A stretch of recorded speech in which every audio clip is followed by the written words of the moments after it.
G'day Internet, Max right here, and today I'm making a video, it's a little bit of a prediction video about what I think is going to happen over the next several years, even up to a decade. And I think what you'll see is there are some eerie similarities between Amazon and what happened with the dot-com bubble and everything that happened thereafter, before, after, all of it, and cryptocurrency and Bitcoin. Okay, so I'm going to draw out some of those parallels right now. So on the screen right now, I have the long-term chart of Amazon. In fact, it's a life-term chart. It starts way back here in 1997, right? And all the way through to present. Notice that it's the log chart, okay? And I want to just draw your attention to a few things along the way. This is, and for those of you who are old enough to remember, kind of like the mindset at the time, right? So we have here, Amazon comes out of the blue with, and one of many in the world of the internet. It's like the internet's a thing and people are starting to use it. Some people are prophesizing that it's going to absolutely change the world and everyone's going to be using it in 10, 20 years. And some people are prophesizing it's a fad. People will be over it. People like face-to-face communication. This communicating over the internet's worthless. It doesn't have much use case. Forget about it, right? But some smart money sees it and sees the opportunity, and they just pour in. And you have this huge run up in price with Amazon and everything else, right? And then what happens is that Amazon sees its very first real market pullback. Overall the market's hurt. But what was revealed in that is that the dot-com, especially, we call it the dot-com bubble, but everything got hit. Everything on the stock market got hit hard. What was revealed was that the internet stocks, the dot-com stocks, were way over leveraged. People were way out, investors were way over their skis, anticipating this huge avalanche of worldwide users over the next 5, 10, 20 years, right? And it's interesting because those investors were both right and wrong. They did correctly predict what the internet would become. But they also did it in a way where they were just way over leveraged, thought the good times would always happen and there'd never be a pullback. And it was an absolute disaster. The first time it met a big market correction, all the dot-coms got clobbered worse than anything else you could come across, right? It was the worst of all of the worst things. And at the time, after it plunged, let's have a look here. So just Amazon stock as an example, it went down, and we went down 95% over about 2 years, just shy of 2 years, right, from peak to trough. Now, at the time, can you imagine what all of the people who said the internet's a fad, it's not going to be good, can you imagine? They were like spiking the ball and high-fiving themselves, and we told you guys you're all fools and you were wrong and the internet's going to be nothing, right? And for 2 years and then some, they got to pat themselves on the back claiming to be correct. But in actual fact, they were not correct. They were absolutely not correct. Throughout this entire time, the number of users on the internet absolutely exploded. And we see that the price of these dot-coms had absolutely nothing to do with the expansion of the internet. The number of users kept on growing year after year after year, and it exploded, right? And then at the end of this correction, Amazon went on to be probably the investment of the decade. Okay, let me get in here. And so from the bottom, Bitcoin, Amazon's like 25 cents or so. From there, basically a relatively straight line up, 61,000% over the next, from 2002 to 2021, over the next 2 decades. All right. It ended up being, until cryptocurrencies came along in the middle of this, it ended up being the best investment ever. It was mind-blowing, right? Now, what's very, very important to notice also is that at the time of the dot-com bubble, just trying, what was that like? For those of you too young to remember, it was like, oh, the internet's going to be this huge thing. And all of a sudden, companies, it was like, all they had was just an idea for a dot-com. It's like, oh, people will buy dog food online. Let's have a pet store. And, pets.com all of a sudden is listed on the stock exchange. No money, no revenue, no assets, no customers. Just, we think people are going to buy dog food online. And, it just absolutely blows up after the dot-com bubble. Basically, the vast majority of these dot-coms went to zero and never returned.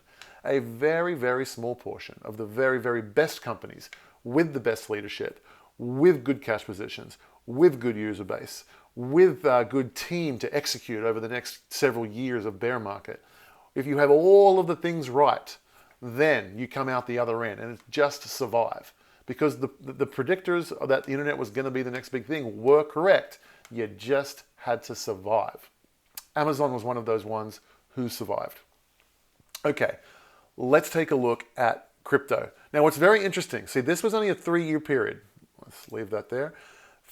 Amazon stock listed in 1997, and it peaked right here, dot-com bubble 2000. It was only 3 years.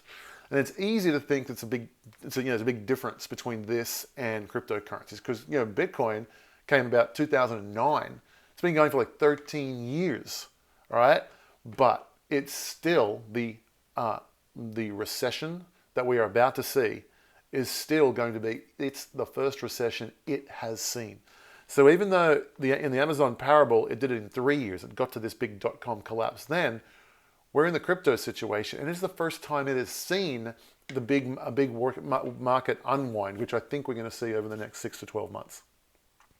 Okay, so even though it's 13 years versus 3 years, I still think that analogy holds true. So if we see a big recession, even possibly depression here in the next 6 months, 12 months, arguably it's already started. We're definitely in a recession. We've seen the first 2 quarters of negative growth. Let's see how bad it gets, how deep it gets, and whatever. But I think all markets are going down, excuse me, and I think you're going to see the entire cryptocurrency market get slaughtered. It's going to get hit really, really hard. All right, I'll give you firm price predictions here at the end of this video so you understand. But I want you to understand this parable and this analogy to the dot-com era, right? We have the crypto era. Every man and his dog, the ICO days of 2017, and you throw a white paper together and you get yourself some funding, raising millions of dollars for these projects run by punks, people with no experience in execution, harebrained ideas. It's a lot of things have to line up to be a successful company, but in the dot-com era, in the bubble, it doesn't take much at all to get to raise the money. Same in the crypto land. Between the 2017 and even this last run up to $69,000, all that era, people were just getting funding, getting money. It's just blockchain is going to be the next big thing, and let's throw money at things and see what works, right? Okay, I think we've started to see that unwind now, which I've been talking about here for months. But we are going to see, I believe, we are going to see Bitcoin is going to continue to go down, crypto is going to go down, and the vast majority of cryptocurrencies, I think there's nearly 10,000 of them now, the vast majority of them will disappear, absolutely go to zero. And that should be the case because a lot of them are garbage, have bad teams, etc., bad use cases, you name it. And they need to go. It's wasting talent, it's wasting eyeballs, it's wasting resources, it's wasting so many things. So you want those bad projects to die. It actually makes the ecosystem take off much faster. Now, if that parable holds true, I want you to draw your attention to something here. Let's get this out of the way. From the peak, right, Amazon peak right here, it went up to about $5.60. I think because Amazon split its stock a couple of times, it's changed.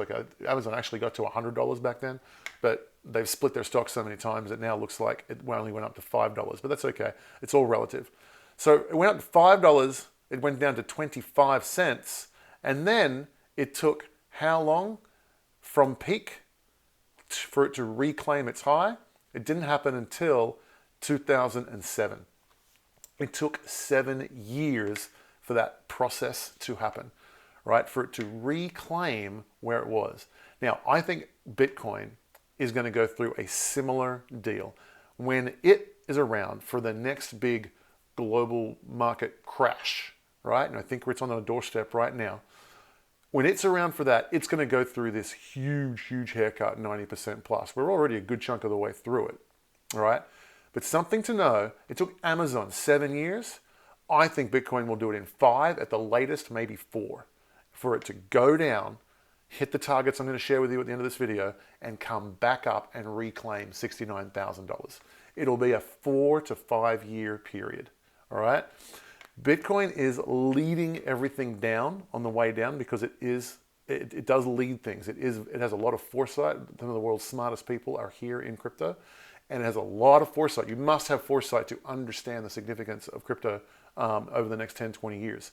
So those people with foresight also foresee what's happening in the broader economy.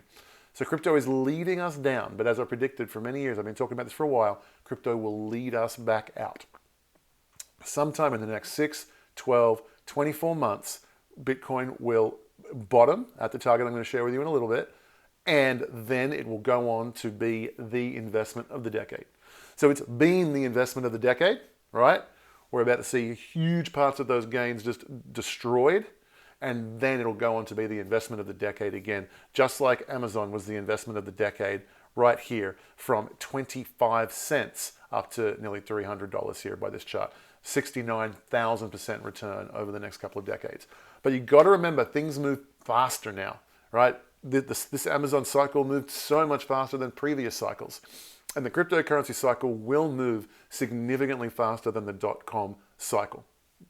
So a couple of things need to happen. Price needs to get smashed even more, right? 99% of the projects need to be obliterated. All of the talent and programmers and things that are dedicating resources to these projects, they need to go away, right? And a handful, Bitcoin will definitely be there. Ethereum will almost certainly be there. And a handful of others will stand the test of this brutal time that is coming for us, right? But on the other side, they will be the investments of the decade once more. So I wanted to kind of lay that out for you so that you understand this corollary, and that is what is going to happen. And you'll notice, by the way, that throughout the entire time, you're going to see a 2-year bear market. You will see the number of users in Bitcoin and crypto overall continue to rise. The use cases will continue to get built out, and people around the world are going to migrate to it. And then, because of this disaster, you're going to see the countries, the central banks of the world, print money like crazy, and you are going to see people run to Bitcoin. Again, 4 to 5 years top from peak to getting back to peak, right? So from $69,000 down to X and then back up to $69,000 and well beyond. That will take 4 to 5 years tops. That's my prediction, okay? So now, let me go ahead and give you the targets. Before I do that, do me a favor, go ahead, hit that like button, hit that subscribe button. This is the kind of content I do all the time here on this channel. So here are the targets. Bitcoin coming from 69,000 down to, it's going to be over a 90% correction, right? A 90% correction would be Bitcoin get down to $7,000 from $70,000, right? It'll be around about there. I think it will either be around the $10,000 mark or the $3,000 mark. A lot of people think $3,000 is absolutely impossible. I do not think it's impossible. I'm not sure. I'm between the two. $10,000 is one of my targets, and $3,000 is one of my targets inside of the next 6, 12, 18 months. I think that is going to be the low. At that point, and please subscribe to this channel. I'll help you navigate that at the time. But no, at that time, all the people like Peter Schiff's going to come out, spike the football. I told you guys this was a complete waste of time. You know, cryptocurrency is an absolute bogus. Forget about it. Get into gold. It's going to be very, very hard to rush into the burning building. I had a conversation with someone like this the other day, and they said, if Bitcoin got to $3,000, it would shatter confidence so much that I think it would be irreparable. For that person, Bitcoin is exclusively a speculative asset. He goes, well, once the speculation is so destroyed, I wouldn't get back in because I just want to speculate. And that's like 97% loss. I'm like 95% loss. I can't cope. I'm not jumping in at that point. But here's why you have to, the insurance or the mental staying power to be beyond that. It is not just a speculation. The technology will change the world. And so you have to look at the number of users in crypto. Are there more users or less users year after year after year? Now, I'm sure it will slow down over the next years, but it will not turn negative, right? I think we're still going to see users continue to grow. Things are still going to be built out. Projects are still working. And it's still a time that it's still just this phase where you just have to go through, just like .com bubble had to go through it. We'll have to go through it in crypto. And at the other end, if you have the courage to run into that flaming building with a 95% drawdown for Bitcoin, you are going to set yourself up for the next decade or two of the most mind-boggling gains you have ever seen. So that's something super, super exciting to look forward to. I'm super excited for it. The name of the game now is just preserve your capital. I've been talking about this for months, right? Maintain your capital while the price goes down. And when the time comes, you can jump in and just make the investment of your lifetime, okay? Make sure you subscribe to the channel for more content like this, and I'll help you throughout the years. I'll be here. I'll be guiding you through it, all right? Take care, guys. Can't wait to see you again. Take care. Bye.